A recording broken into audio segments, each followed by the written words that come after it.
What's going on, everybody? I'm Jory Goodman, the Time Teller, here with a very exciting installment of Micro Brand Monday, because today we're going to be taking a look at a watch that I get a ton of requests for. I mean, come on. Do I really need to say anything else? It is 12:38 p.m. Let's get down to business.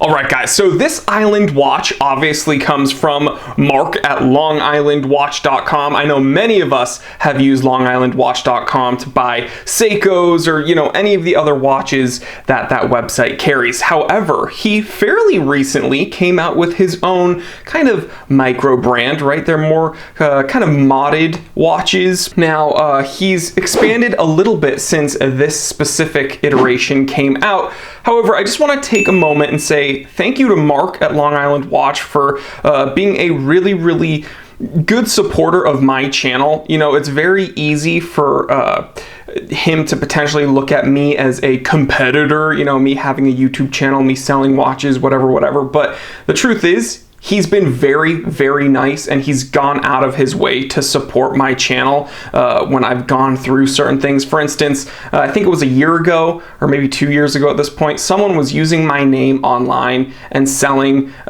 fake Rolexes, and Mark stepped in. He sent me an email. He was like, hey, I've been through things like this. Don't worry about it. Here's what you got to do. If you need any help, contact me further. He's just a great dude, and I personally have purchased 3 Seikos from his website, actually probably like right before I started the Time Teller channel even. So yeah, Mark's a great dude. So I'm very excited to look at this watch, but I also want to thank my channel member Nathan Stewart for sending me this watch. That's right, a certified T3 bot purchased this watch from longisland.com, and then he wanted to send it over to me so I could get it on camera for you guys. So Nathan, thank you as well. All right, moment of truth. Let's take a look.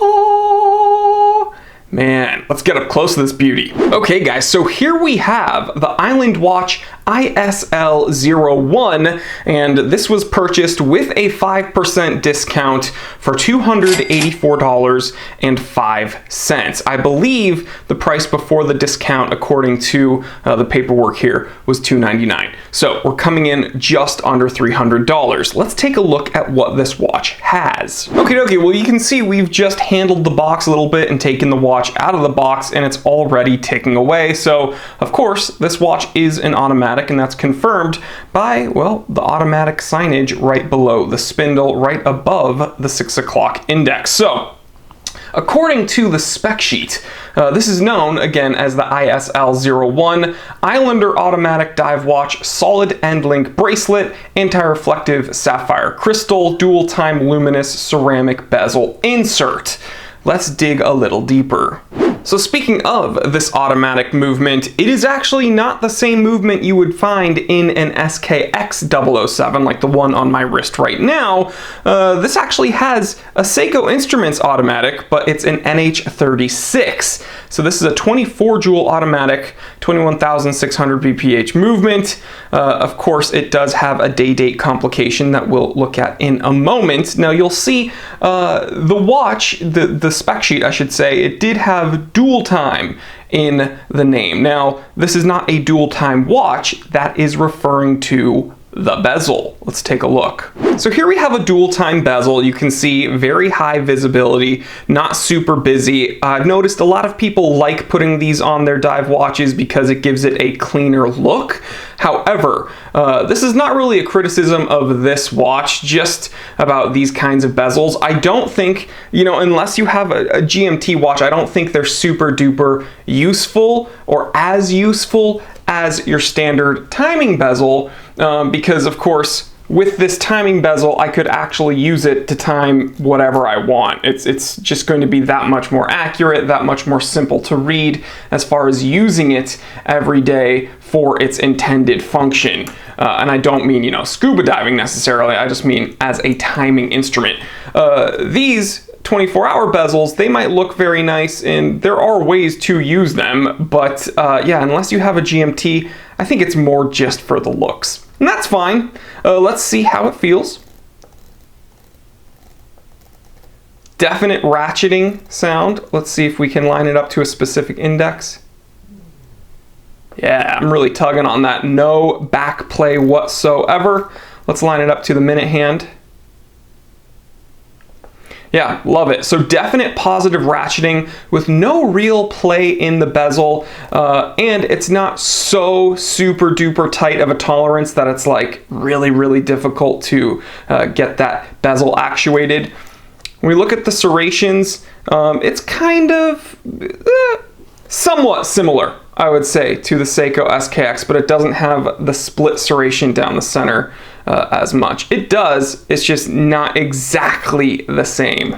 So yeah, I like it all in all. As far as it being a functional bezel, again, I'd probably prefer a timing bezel in here, but you know, whatever, different strokes for different folks. So we mentioned that this watch does use a Seiko Instruments movement, that NH36, but how exactly would it differ from the Seiko SKX's 7S26 movement? Well, let's unthread the crown and find out.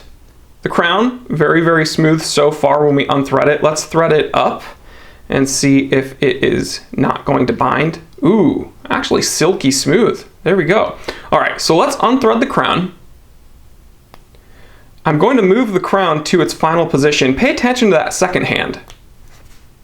You'll notice the second hand has in fact stopped. So this watch does have hacking capability, which means if I wanted to synchronize this watch to an external time source, whether it be a clock or another watch, you could do that.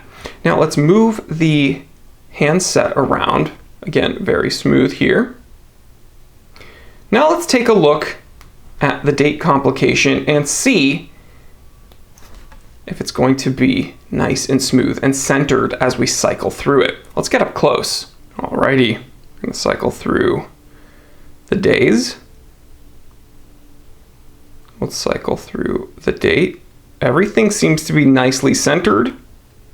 Now, I know that on this channel, I always prefer, dark date wheels to go along with dark dials. However, I've broken that rule for myself many times when we take a look at my Rolex Submariner, when we take a look at my SKX. I have white date wheels in those, and sometimes it just looks perfectly fine. However, with a lot of these watches coming out, I do prefer dark date wheels, or at least color matched date wheels to whichever dial, just so it's not like a super duper eyesore. In this case, it's very Seiko, this day date layout. It's just something I'm very used to seeing, especially with how long I've owned different iterations of the SKX. So okay, we've gone over the date complication, we've gone over the fact that it hacks, it does also hand wind, and we can thread it up with confidence because this is a very silky smooth crown, doesn't bind up at all. It actually feels a lot better than my SKX. My SKX isn't like gritty, it's just sometimes kind of difficult to thread up. So yeah, they did a good job here. So as we get up close to this dial, I want to show you something else that allows this watch to differ pretty significantly from the SKX, and it's that crystal. This is in fact a sapphire, and I know people really love to hate on Hardlex. I don't think Hardlex is nearly as bad or vulnerable as they say, and I think honestly sapphire is a bit overstated its importance on watches. However, I'm not going to hate on sapphire. I definitely think sapphire is the way to go with most watches, and this watch gives us that SKX look with the added confidence of a very sought after sapphire. Now, here's one thing I do want to mention. This beveled edge here on the crystal, if you're not used to having that on your dive watches, you will gather sediment here in between that crystal edge and the bezel. Another little minute criticism is this bezel with its gloss. It is a fingerprint magnet. I'm noticing that as I continue to film. You can see here, oh yeah, Oh yeah, all over the place. Don't worry, Nathan, I'm gonna clean this up before I send it back to you. No grimy time teller fingerprints all over your watch. So as we get even closer here, we can see the applied indexes. All of them look very nice. I am going to scrutinize them a bit further, but I wanted to take a moment and take a look at the logo. We can see it peering out from behind that minute hand. I do really appreciate they didn't choose to write Island Watch or Long Island Watch on the dial. I thought that that would just be way too much font or text on the dial. I do like that they went with just a very simple logo, very, very tasteful, doesn't take away from the watch at all. And then let's go ahead and take a look at the automatic 200-meter font right below the spindle. All right, and here we go. I mean, what else do I really have to say about this? Automatic 200-meter, pretty standard for sports watches nowadays, has the movement, has the water resistance rating. It's not like a huge wall of text here, and I really love that down by the 6 o'clock index it doesn't say like Japan movement, doesn't say Long Island or something. They don't feel the need to put that branding there as if it were to be, you know, Swiss made or something stupid. They didn't fall into that marketing hole, which is great. It's just, you know, simple signage, nothing else, doesn't take away from the watch. I love it. Let's look at these indexes. Okay, so here at the 6 o'clock index, I thought it was a piece of dust on the crystal. As I tried to wipe it off a few times, I realized it's actually what I believe to be a little bit of lume on the index border. So there's like a tiny, tiny little speck. You cannot see it with your naked eye. You can only see it with this macro lens, but on the top left corner of that rectangular index, gato, you can circle it. There's a tiny little speck of something. So I gotta give you an honest review, guys. You know, Mark, I consider him a colleague at this point. I do really look up to him with everything he's done with his business. But I do have to be an honest reviewer. So this is a tiny little speck there. Let's look at some of the other indexes. Also, something I thought I saw when we were taking a look at the day-date complication earlier, but I wasn't sure. I wanted to focus in on it. In between the date complication and the 4 o'clock index, we can see a tiny speck right under that 11. So yeah, I thought it was on the crystal when we were filming, and then I realized it's actually on the dial, unfortunately. But again, these aren't things you can see with the naked eye. It's only little things that I can see with my high-powered macro lens. But let's move on. And finally, this is the last kind of imperfection that I can see, and I've kind of scoured each index at this point. Here at the 1 o'clock index, the lower border of that circle, we can see a bit of adhesive probably. That's the most common thing that you will see on watches. If there's something on the index, it's normally adhesive. I think I said on the 6 o'clock, it may have been a little bit of lume kind of bleeding over, but it's probably adhesive on both of these. So yeah, just some things to work on, some things I've seen, and this is only on one example. I can't use this as a sampling and speak for their entire unit inventory, but this is the one that Nathan sent me, and so gotta call it as it is. Okie dokie, we have zoomed out. It is time to measure this dang thing. We're gonna exclude the integrated crown guards or the crown, but we're gonna go to the widest point across the case. We are getting a 42.5 millimeter case diameter. Let's do the lug to lug. 45.7 millimeter lug to lug. Let's do the thickness. 13.2 millimeters thick. All very reasonable in my opinion, especially for a sports diver. We're gonna go ahead and put it on the wrist in a moment, but I do wanna take a look at the case back and the bracelet. So here's the clasp, pretty standard. No tricky diver extension or anything. You are getting some micro adjustments. This is an Oyster style bracelet. I know that we can't really be calling these Oyster bracelets or Rolex gets mad, but you know, it's an Oyster bracelet. Case back, oop, some of my fingerprints on there, but you might be thinking, hey, is that an island? Kind of looks like a Long Island, and that's because it is. That is Long Island there. It says 200 meter Sapphire Island Watch Islander. And again, I apologize for those smudges there. 'tis the life of a watch reviewer. We can see some solid end links. They feel very good. No rattling. I love it. And yeah, just nice brushed finish on these oyster links. I know every time I say oyster, I want to be like, nutty, nutty. But yeah, come on, we can call it an oyster bracelet between you and me. We see some drilled lugs here. So if you weren't to wear this watch on the bracelet and you wanted maybe like an iso frame, maybe you wanted a sailcloth strap, maybe you wanted a Barton canvas strap like I'm wearing here. Special thanks to Barton for sending me that canvas strap. Then you can do so without having a huge headache. You can switch it out very easily with these drilled lugs. Man, I think every sports watch should have drilled lugs, and unfortunately my SKX 007 doesn't. So yeah, very nice touch here. Let's go ahead and put it on the wrist. All right, here it is for the first time ever, an Island watch from longislandwatch.com. On my wrist. Let's see. For reference, I do have a 7.5-inch wrist. The measurements, the dimensions, all very reasonable. It's not like encompassing the entirety of my wrist.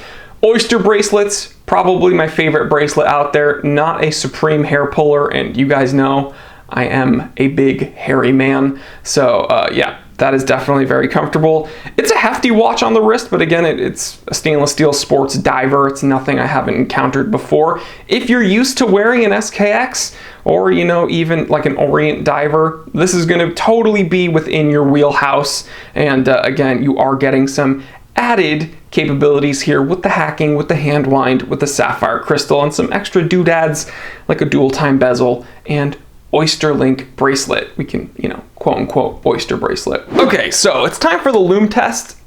We can see this thing already has very good lume. I haven't even hit it with my UV torch yet. Let's go ahead and do that. Boy, oh boy. So those bezel markings glowing very nicely. The freaking indexes are glowing so hard that it's like glowing up against the chapter ring. The handset, very, very vibrant. Wow, that is very impressive. Let's hit it one more time. Look at that. It's refreshing to see good lume during Microbrand Monday, because believe it or not, it's not as easy for these watchmakers to put good lume on their watches. You'd think that it's just like the easiest thing ever, but it's not. In fact, it's the number one thing I see go wrong on watches. A lot of watches that should have really great lume don't, but this one does. Round of applause, Island Watch.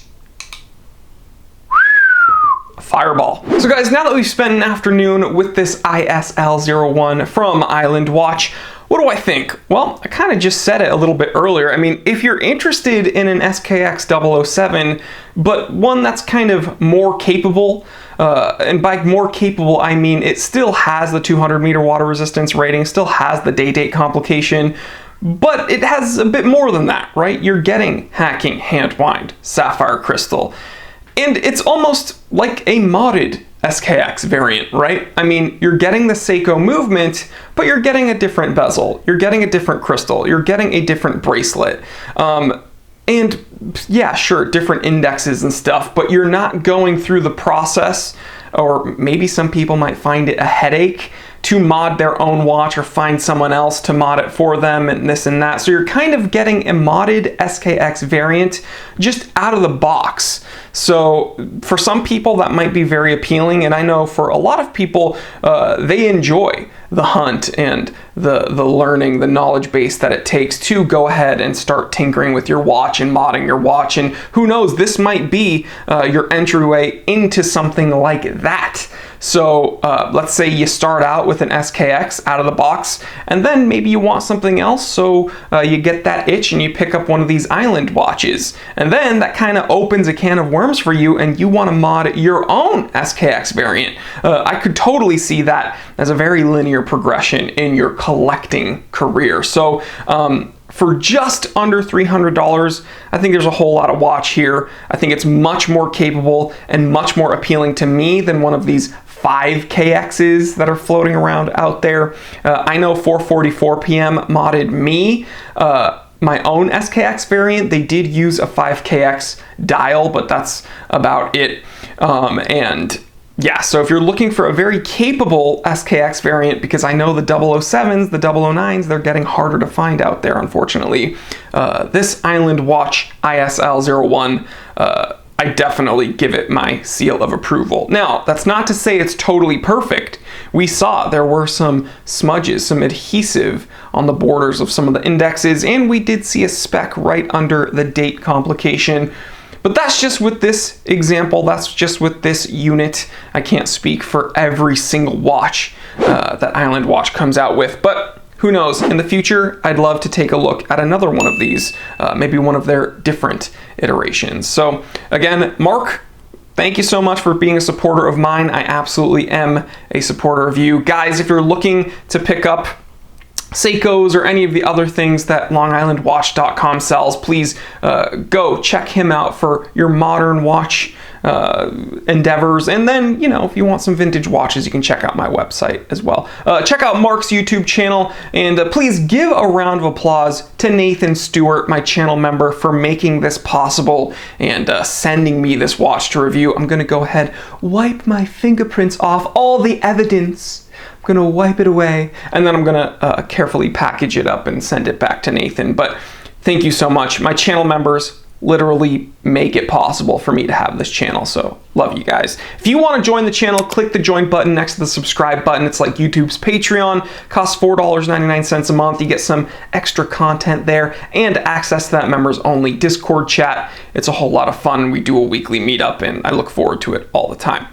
Check out my personal website, www.thetimtellershop.com. We don't have watches like this very often, but we do have a bunch of really beautiful vintage watches. It's the #1 place to find affordable vintage watches, affordable vintage luxury watches, I might add.